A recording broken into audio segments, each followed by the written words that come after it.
There is one person here tonight that doesn't know you and hasn't experienced your love, but they would surrender themselves and live with a true and meaningful purpose. May we all feel your love through your resurrection power. I pray all these things in Jesus' name. Amen.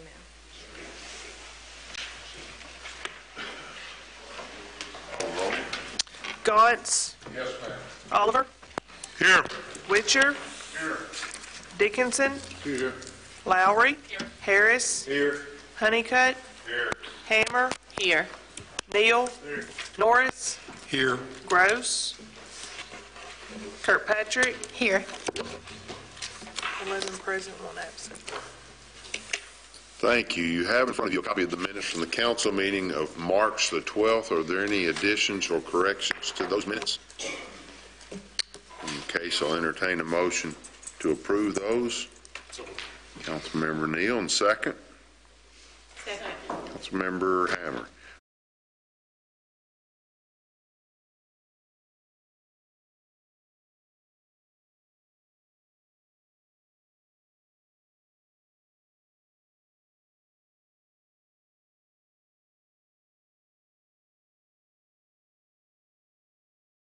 Patrick, any additions or corrections there? All in favor signify by saying aye. Aye. All opposed? Motion carries. Thank you. Next item on the agenda is the second reading of the ordinance reestablishing all of our parking fines. Be it hereby ordained by the City of Glasgow that there shall be and hereby is a reestablished schedule for all parking fines in the City of Glasgow. The fine schedule shall be as follows. There shall be a $30 fine for all violations of any parking regulation, with the exception of handicap parking, which shall be addressed below. There shall be a $50 fine for any violation of the handicap parking regulations, and the fine set forth herein shall no longer be doubled, but shall be a flat fine for each such violation. Be it hereby further ordained by the City of Glasgow that any prior ordinance whose provisions relate to parking fines and which are in conflict with the provisions of this ordinance shall be deemed repealed and of no force and effect. This ordinance shall take effect upon its passage and publication according to law. Having heard this ordinance read, do I have a motion to approve? Motion. Councilmember Honeycutt, and second by Councilmember Neal. Any discussion? Is there some kind of report on how many tickets we're writing? Chief, do you have that number? Yes, Mayor. At the last public safety meeting, we had written 354 traffic citations. And so that's been several weeks ago. So I couldn't tell you how many we've written since that last time. I can check and get it to you, though. That has been effective, I can tell you, in freeing up parking, and I do believe in aiding the traffic flow around the square. I've had any number of comments saying that has been effective and has been appreciated. We've had complaints as well, but typically because their handicap sticker was in the glove box and not on the mirror like it was supposed to be, but all in all seems to be very effective. And I think there's a lot more compliance with the parking regulations now than what there was at first, even though we did give them almost 6 months notice, the public 6 months notice that we were going to start enforcing it. But I think we're starting to see a lot more compliance. I was just going to say that not all of those numbers that they reported, though, are for the square. There's tickets for Walmart and what other shopping centers and so forth. So there's handicap violations at Walmart. There's fire lane violations, and there's some others. So. How long do they have before they have to pay? 30 days, I believe. 30 days. You don't have any follow-up on how many have paid, like that kind of thing, do you? No, I can find out from That's okay. licensing. Who will be in charge with those records, Chief? You or your department? Yes. We generate the numbers. We generate the citations. Those are turned over to the licensing department, and Teresa downstairs does the follow-up with the fines and so forth. So actually they would probably be the person to see Correct. downstairs. Yeah, that's where I would get versus my figures. You just do your job and they need to do theirs. Correct. Okay, thanks. Other questions, discussion? This being the second reading, the roll call vote, if you would, please, clerk.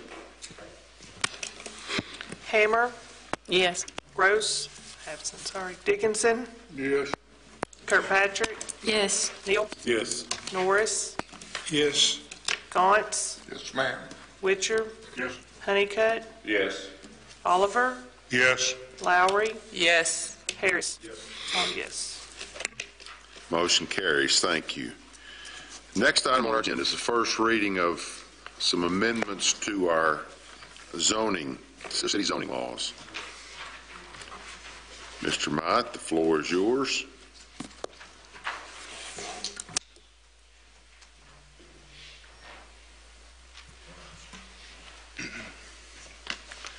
Make sure that comes up, and while it does, first and foremost, thank you all for allowing me to be here. Special thanks to Councilwoman Jessie Lowry, council member here, Greg Harris, sorry, and Mayor Doty for coming to our public meetings. I know that they were assigned to the committee that was oversight of that, as well as Ricky Houchins, Forrest Wise, and Joan Norris. Those were the other three members on the Planning Commission. And what I've got in front of you tonight is basically, if I can get that off. Okay. It's basically a visual of all of the text that's in the proposed amendment. These visuals will hopefully give you a little bit better idea of what we're speaking of. I know that you've read them and taken a good hard look at all that. But what we're trying to do here, and the Planning Commission first and foremost is here to help an individual, to help a citizen of this city and this county maximize their property under the rules and the guidelines that's set forth. And what we had seen, some trends and some developments that have been taking place in adjacent areas, larger urban areas, is something that we don't offer here. So what we're trying to do is give maybe another tool in the toolbox for both developers, landowners, homeowners, those that want to sell property, the ability to be able to offer their properties differently than what's currently described. Have a developer be able to develop something that's maybe not normal in this area here. And we have some suggestions from the Planning Commissions. Obviously, these are recommendations to you all. So with that, we're going to try to get started on it. I certainly won't take up too much of your time. But one of the first major changes in here was what we call a planned unit development, or a PUD, that you might have heard of before. This has its own zoning classification. And for lack of a better term or a better example, you might think of it being its own borough, its own neighborhood. You might think of like New York or something like that that has its own boroughs, like Manhattan, Bronx, something like that. Well, this in itself is its own little community within the city. And some of the things that we have said here is it's usually a large-scale development of 12 acres. That's what we've set it at as a minimum. The minimum zones that you have to include are 3, whether that be in combination of a commercial, residential, and public, or 2 different types of residential neighborhoods and a commercial zoning, however it may be. Industrial zoning is the only thing that's not permitted inside the planned unit developments, simply because we felt that they're not usually great buffers between low-density residential and industrial uses, simply because of the traffic content that happens there and as dense as they could possibly be. These things are set up in phases. If a developer, he or she wanted to do that, the first phase is a minimum of 3 acres, which usually requires a person, if they're going to submit any kind of plan to the Planning Commission, to really put in their teeth, to put some skin in the game, essentially, for that. And it proves to us that they are serious about what they want to try to do here. And what we as a Planning Commission are trying to do is just try and project this into the future of what we can have here in Glasgow, what can be developed here. Not your normal cookie cutter. We've got commercial development right here with the large box, and then beside it, it's just going to be commercial. These things flow in and out, and you can see by this slide here, there's a lot of commercial in this area, a lot of dense residential in this area, single-family houses with some more, whether it be high-density residential or commercial. And that's just an example. The next slide is some other concepts, and you'll see how dense it is, but you could tell that it's kind of in its own sector. there's several entry points and exit points out of it, but inside of it, it has its own streets that people locate off of, that people can divide off of. And they usually are cohesive. They'll run in together with each other. You can see large box development outside of maybe dense residential neighborhoods. Walkability is really, really prone here. That's some of the things that you can do as a developer, as a landowner. This slide right here is a little bit better as well. You could see the dense residential neighborhood in adjacent to, strip malls, businesses, those type of things. They're usually cohesive and together. Some of the things about them is we have put in here that they have 75% lot coverage. So inside that 12 acres, you can theoretically develop 8 full acres. 4 of it has to be counted towards your public roads, any type of green space, parks, those type of features that you want to offer, but we're not limiting that to them. But they do have 75% lot coverage inside of that. When you think about 12 acres, that's a pretty big development. So 8 acres of that is fully developed. We'll get into, at the very end, about green building and some of that incentives that we want to include, and that 75% lot coverage can change depending on if they want to go LEED certified and those things, okay? Feel free to stop me if you have any questions at any moment. The next big use that we've included or are recommending is what's called a mixed-use overlay district. Now, the difference between a mixed-use overlay district and a planned unit development is that a planned unit development interacts within the same neighborhood. You may have commercial development here, residential development here, but you don't have them typically mixed within the same structure. A mixed-use development allows you to mix those two uses within the same structure, having apartment complexes on the top of a building and having commercial development on the bottom of that same building, while still having the same lot coverage. And one of the things that's good about that's really, I think, pretty neat, is that it gives an individual, whether they want to develop that property however they may want to, another avenue. Really, your imagination can kind of go wild. We all live pretty close. You guys can see it transpiring in Bowling Green. You can see it transpiring in Nashville. There's a lot of mixed-use development going on. If you go anywhere near, I guess, some tourist spots like beaches or whatnot, you're going to see mixed-use development. You're going to see that. You're going to see high-density residential mixed in with commercial developments. Now, the thing about the mixed-use development or the mixed-use overlay district is it has a 90% lot coverage. Meaning, if you have a 10,000 square foot lot, you're going to get 90% of that lot to be developed. Now, I threw that out as just an example, but the minimum lot size is 2 acres. So within 2 acres, you can develop 90% of that 2 acres. And that in itself is a pretty big incentive to a developer. I would hope he or she could take a look at that and really kind of go wild with it in that sense. We do have some design standards with regards to our mixed-use development, with regards to fencing, lighting, signage. Those type of things have to be kept at a minimum, especially with the signs. Just because of how dense the project may be, when you start putting up signs, you start throwing up fences like that, it starts blocking avenues for people to either walk, drive through, whatever it may be. Typically, you're going to see these type of developments adjacent to parks. Any kind of touristy spot where walking, biking is really encouraged, essentially.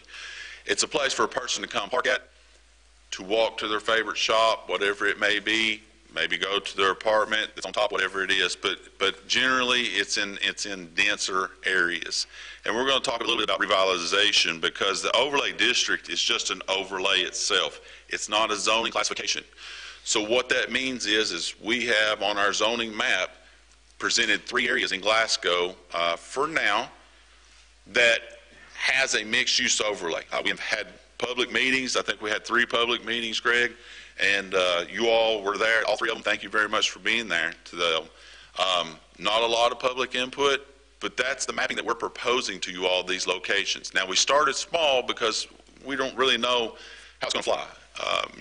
We hope that we'll see some development like that, but we're not 100% sure. So these areas, if a developer fails to go through with the mixed-use development, but they come to the Planning Commission to start the overlay district process, the same as you would do a zone change or a map amendment. If they fail to even start the project within 2 years, it automatically reverts back to its original zoning classification, whatever it was prior. So this overlay is essentially what it says, just an overlay over the top of that zoning classification. And if they don't attempt anything, like I said, within 2 years, it's null and void out, reverts back to its original R2, R1, low density, medium density residential, commercial zoning, whatever it may be. And at the end of our slides, you're going to see the zoning map, and you'll see the locations of those, and hopefully have some discussion on it. But revitalization, that's a typical, it's a good word for maybe trying to cover up the fact that you may be pushing people out of an area.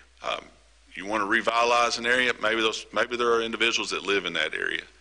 Well, what we have incorporated into this as well, in this mixed use, is if you are purchasing property and there's tenants there and you're wanting to basically bulldoze those homes down, put all those lots together to make your 2 acres, have a much more dense development, we have required that 20%, a minimum of all residential development, 20% must meet the Glasgow Housing Authority ordinances and rules for either low-income housing, whatever that might be, that it doesn't push those individuals out of that neighborhood. They could still live in that same neighborhood if they didn't want to leave the neighborhood, but also gives that developer enough incentive to offer other type of residential development too. So at least 20% of the population or of that area still has an opportunity to live in that area. So they're just not pushing low income or any type of housing like that into a different part of our community. We're not pushing anything around. We're wanting to incorporate that back into the community. And that's what we're hoping the developers will do. That's what the minimum for them is to do, 20%. 25% of the development has to be residential, 25% of the development has to be commercial at a minimum, and 10% of it has to be public, whether that's any type of actual parks or any type of preschool, kindergarten, daycare can be considered as that as public. Anything that can be counted towards that, 10% of it has to be in there and inclusive of it as well, just to get people in and out, to move around, walk, those type of things as well. Last thing, and these are some of the slides. Sorry, I didn't go over those slides, but you can see, in Erie right here, you've got residential development above it. That's just a typical mixed-use development. This is one that's built that you could see. It's clear down through there with development above it. Commercial development, public spaces below it, libraries, those type of things are included in this. You go to the next one here. This is a really good looking one. You see the row type housing, townhome type developments with commercial development located usually on the bottom. Sometimes it can be the whole building itself if that's what they choose to do, but it's mixed in. Usually it's pretty dense residential development. It can be single family dwellings and structures, but you can mix those uses in, whether it be multifamily in one building to single family beside it to duplexes, whatever it may be. That's a typical type of development that you'll see there as well. This is also a pretty good slide in what you can see as well. As I said, it has 90% lot coverage, which is pretty dense, but that's what we typically want to see and typically happens in those type of developments as well. Now, last but not least, in regards to what we include is what's called townhomes. We all have seen townhomes. A townhome is not the same as a duplex. That's two different entities altogether. A townhome is usually single-family homes adjacent to other homes with 0 lot lines, where the property line typically goes through the building, as you might see here on the square. City Hall has a property line on this wall right here. 0 lot lines tied in together, whether it be chemically or materially, however they're tied in together. But they're usually deeded and platted separately. They're not usually rented.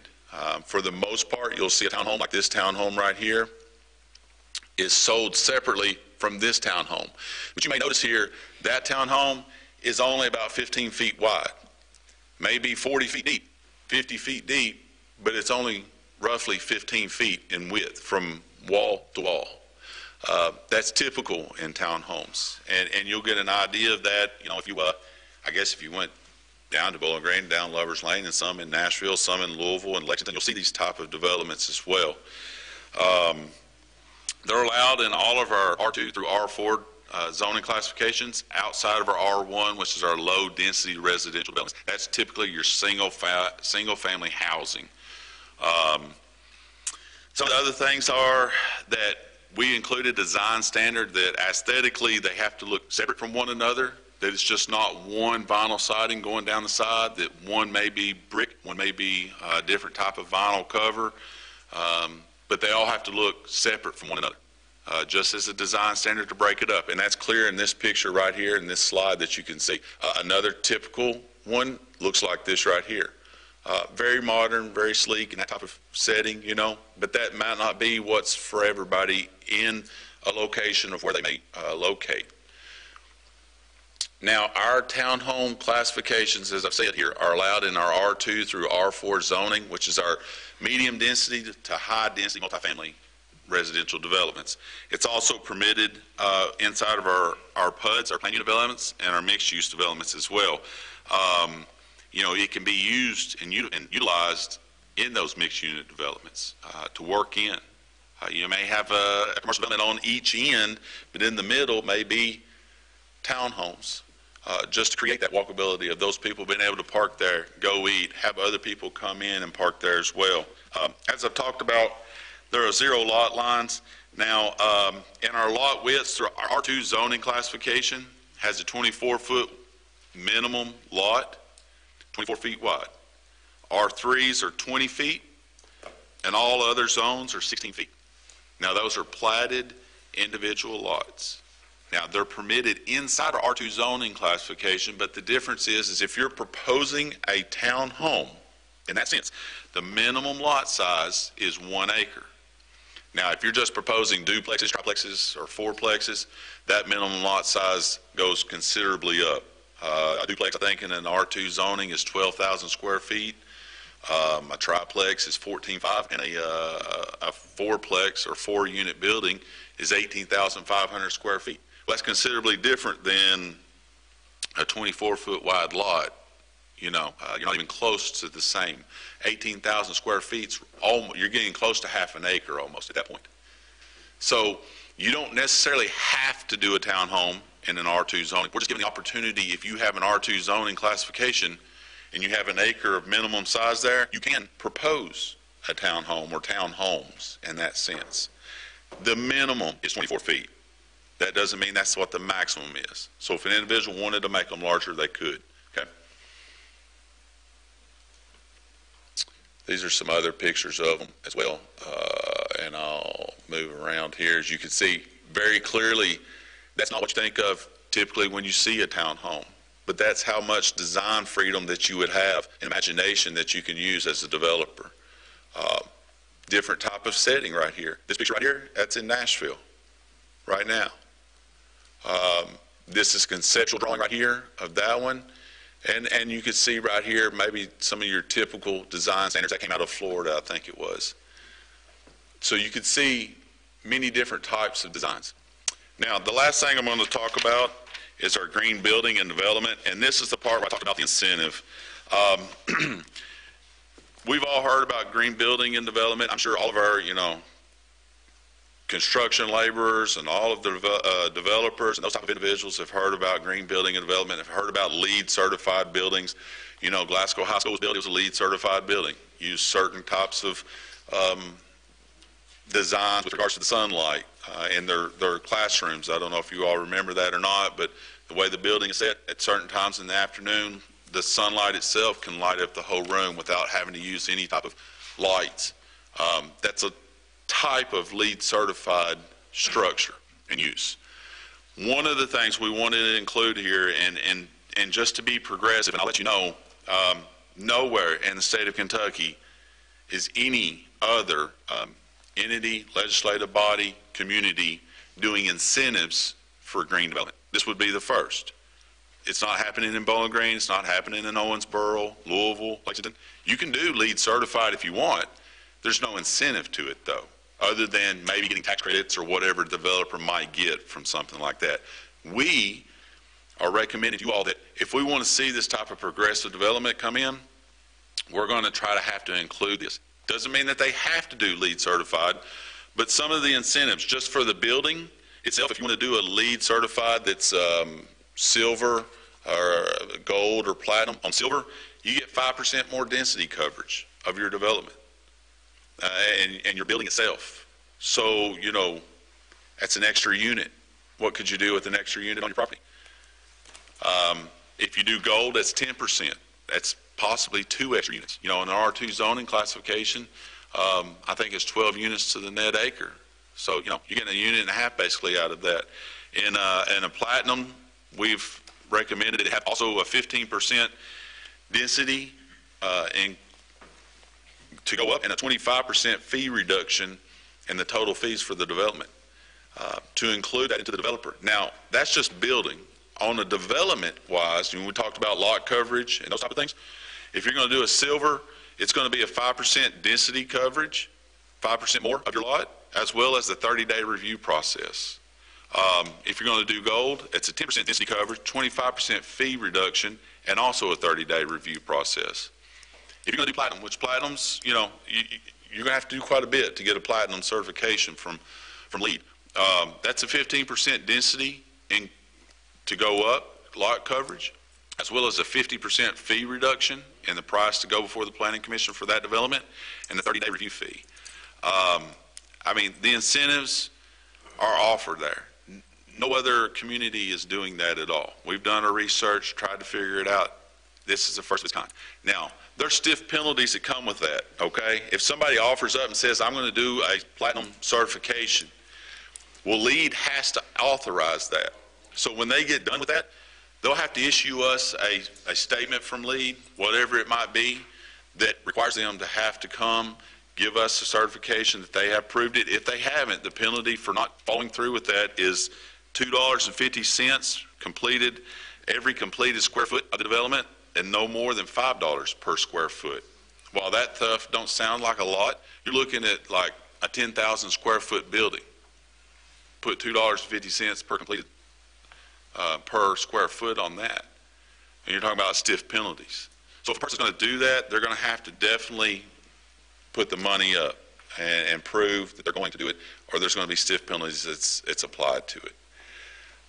We've included a few other things in there outside of what these things are showed here, and that just being definitions. We had to include what a restaurant is and what a bar is now.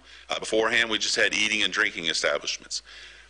No definition on what those might be. So we had to include the definitions for the two, because we had nothing for bar only or lounge or anything like that. We had no parking requirements for a bar only. So if you had an 800 square foot structure that you wanted to turn into a bar, you only had to have 2 parking spaces because it fell under our eating and drinking establishments. Well, you know, 2 parking spaces aren't going to cut it in that sense. So we've included that to be part of it as well. You'll see some of those definitions in there. And then a lot of the pages are simply where we included these new developments, new zoning classifications, and it changed all the numbers. So we have to include that for the publishing company. The fee schedule that I've put in here as well is what we've had to change. Our development civil plan review is going from $300 to $450. If you wanted to turn in a mixed use or plan unit development review, it's $1,500. A green building application and review is $1,500. Our civil inspection fee, and that's going out, looking at the property as they're building it, making sure that meets all of the things that they turned in to the Planning Commission, is $300. Zoning and usage inspection fee, and that's for our mixed use, to make sure they have the 25%, 25%, and 10%. That's a $500 fee for us having to be out there and doing multiple inspections. And then the green building inspection fee is $500. Now remember, all the incentives for those reduces that, though, depending on which LEED certification you want to go for. So if you go for the max one, you're looking at 50% reduction in all those fees. So it's not $1,500, it's $750. It's not $500, it's $250. So you've knocked it down quite a bit. But you look at, as a developer, I get an extra 5 units. What does an extra 5 units do that $750, that's all going to be out to get those extra units and that extra money, I think it would pay for itself. So this is the last slide that I have, and that is the proposed map, the zoning map. And right here are the proposed locations of the mixed-use development. You'll see Gorn Park is right here, running up Humble all the way over to Columbia, coming up near the square, and containing this down Washington and some of those Franklin. That's just a proposed location. That's one of them. The other one is just typically downtown, along Ford Drive, Main Street, Sampson Street, revitalization area. You'll typically see mixed-use developments located inside near downtown as a revitalization, because that's where most of your dense uses are and your streets that can handle those type of traffic volumes. Your planned unit developments, you'll see those locate typically on the outer edges of your city, because 12 acres in size, there's not a lot of empty 12 acres that you're going to see inside the city limits like that, especially downtown. This is the other one that we included, going down Grandview, coming up Cleveland Avenue, just a large parcel that's contiguous and continuous as well. These are the three locations that we've set up. Doesn't mean that somebody can't come in and propose an additional spot. It would just be the same as a zone change. It would be, if it's approved by the Planning Commission, it would be forwarded to you all for final consideration. But I wanted to give you all the information up front and let you all have, an informed decision that you can make based on that as well. Outside of that, that's all I've got, unless there's any questions. Sorry for taking up so much of your time. Have you got these maps, would you? That map right there, I can print them off. I don't have them specifically with me at this moment. Sure. Yeah, I can print it off. That's no problem. Maybe all of us. Yeah, absolutely. Any other questions for Mr. Mott?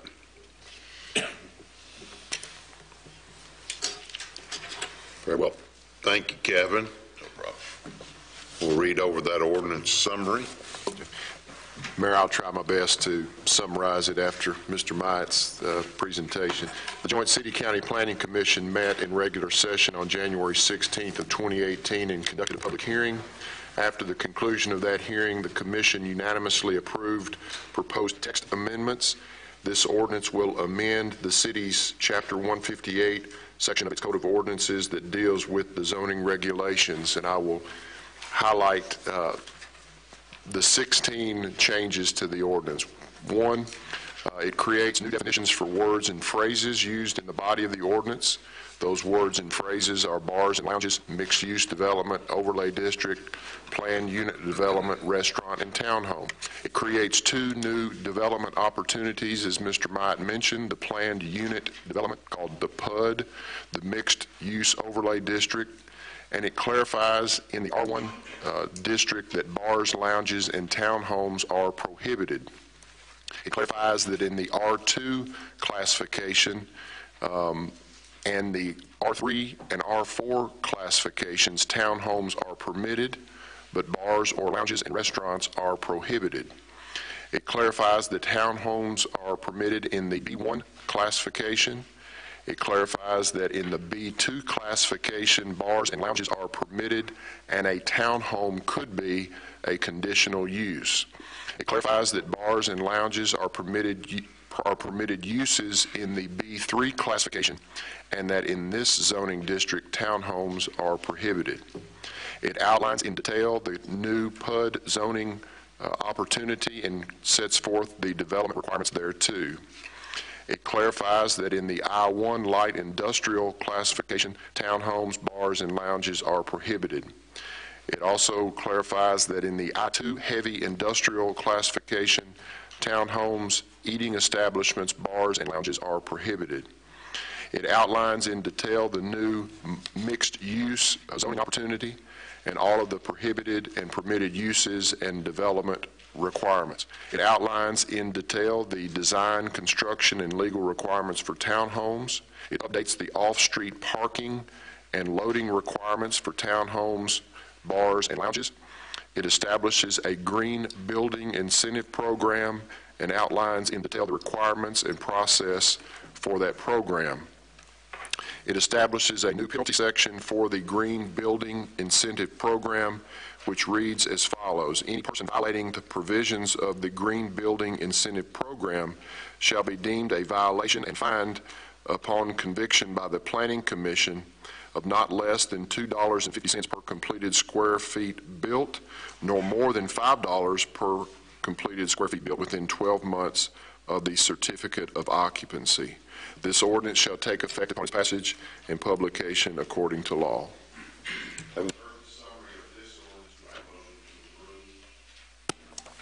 Motion.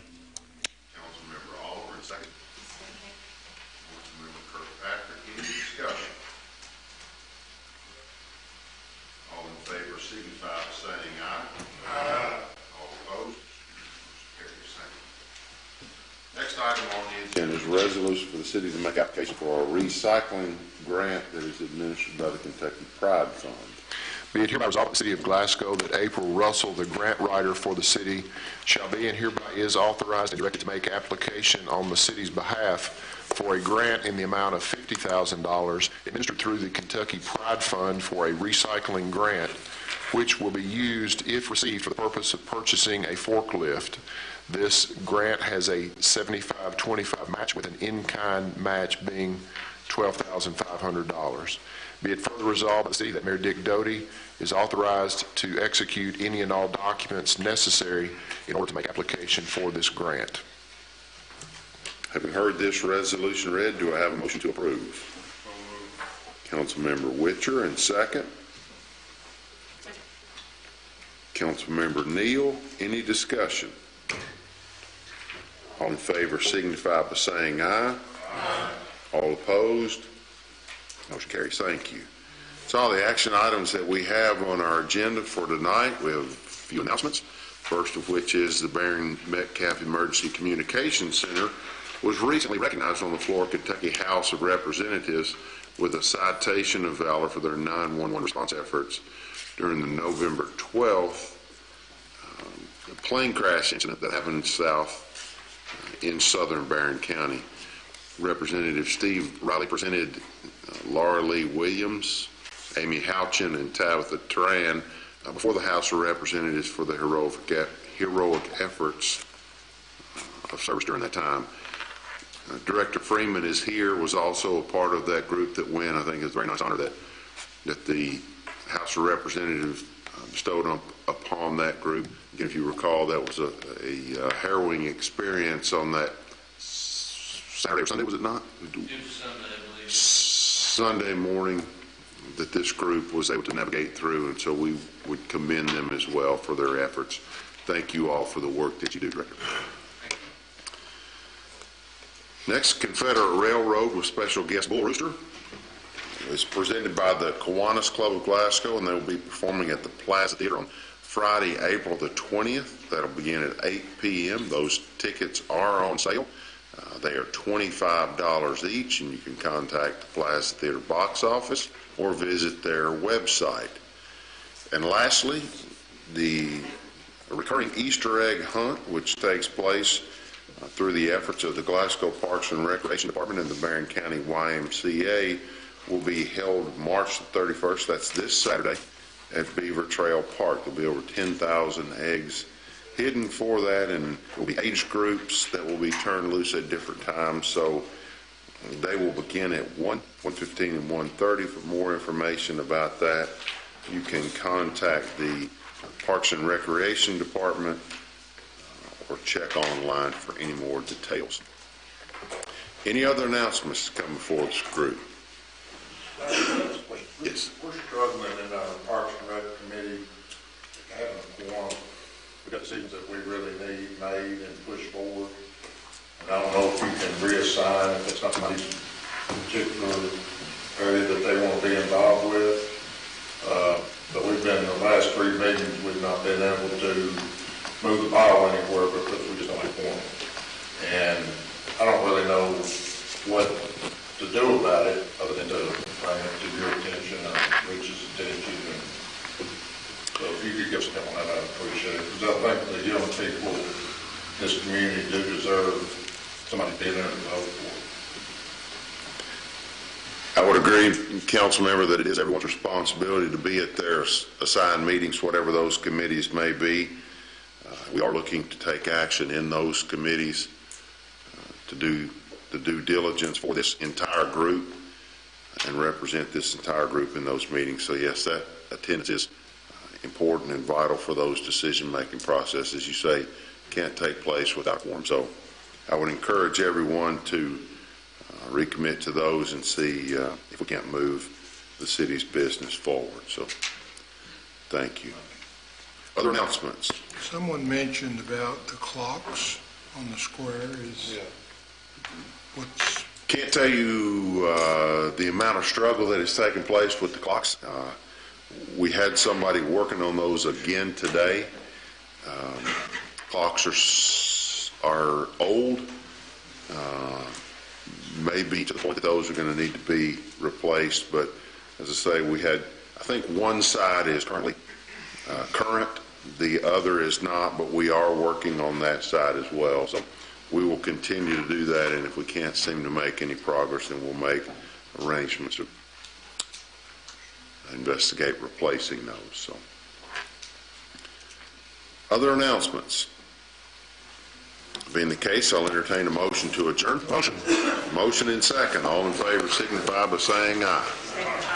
All opposed, we are adjourned. Thank you.